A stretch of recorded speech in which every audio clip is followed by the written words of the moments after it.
Hello दोस्तों, सेबी का एक नया सर्कुलर आया है जो कि 11 सितंबर 2020 को आया है। और इस नोटिफिकेशन की वजह से सारे मल्टी कैप फंड्स के ऊपर एक कंट्रोल आ गया है।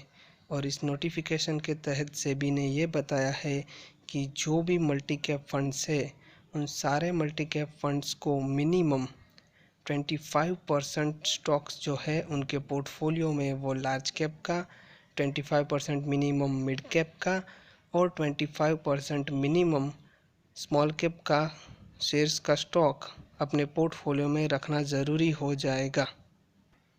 अब आपको बताते हैं कि सेबी ने ये नया रूल क्यों लाया है। अभी तक जो भी मल्टी कैप फंड्स चल रहे थे और चल रहे हैं उनमें से कई फंड ऐसे हैं जिनका ज़्यादातर इन्वेस्टमेंट लार्ज कैप में होता है। एक तरफ मल्टी कैप फंड बोलना और दूसरी तरफ ज़्यादातर इन्वेस्टमेंट लार्ज कैप में करना ये ठीक नहीं है, इसीलिए सेबी ने इसके ऊपर ये कंट्रोल लगा दिया है।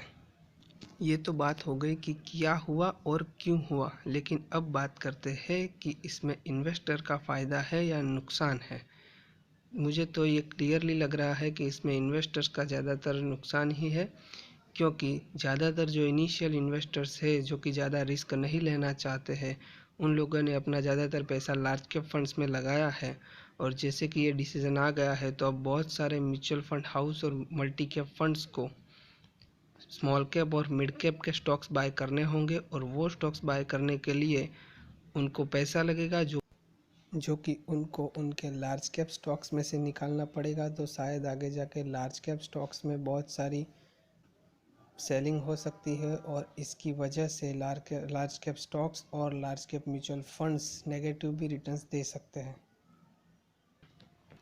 सेबी का रूल्स तो लॉजिकल है कि अगर मल्टी कैप फंड्स है तो सारे कैप्स में इक्वल उनका अलोकेशन होना चाहिए, लेकिन ये फंड मैनेजर और इन्वेस्टर्स के लिए बहुत ही मुश्किल हो जाएगा कि अब किस डिसीज़न पे जाए और किस तरह से इस सिचुएशन को हैंडल किया जाए।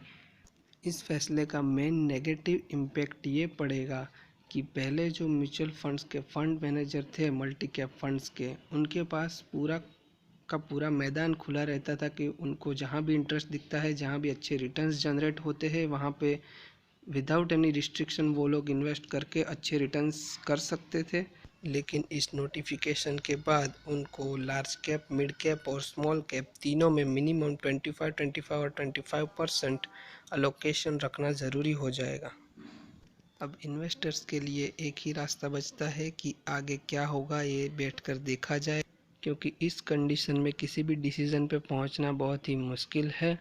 तो दोस्तों, मैंने तो आपको बता दिया कि मुझे ये डिसीज़न कैसा लगा, लेकिन आप भी जल्दी से कमेंट कीजिए और बताइए कि सेबी का ये नया रूल आपको कैसा लगा। और अगर वीडियो पसंद आया हो तो लाइक और शेयर ज़रूर करें।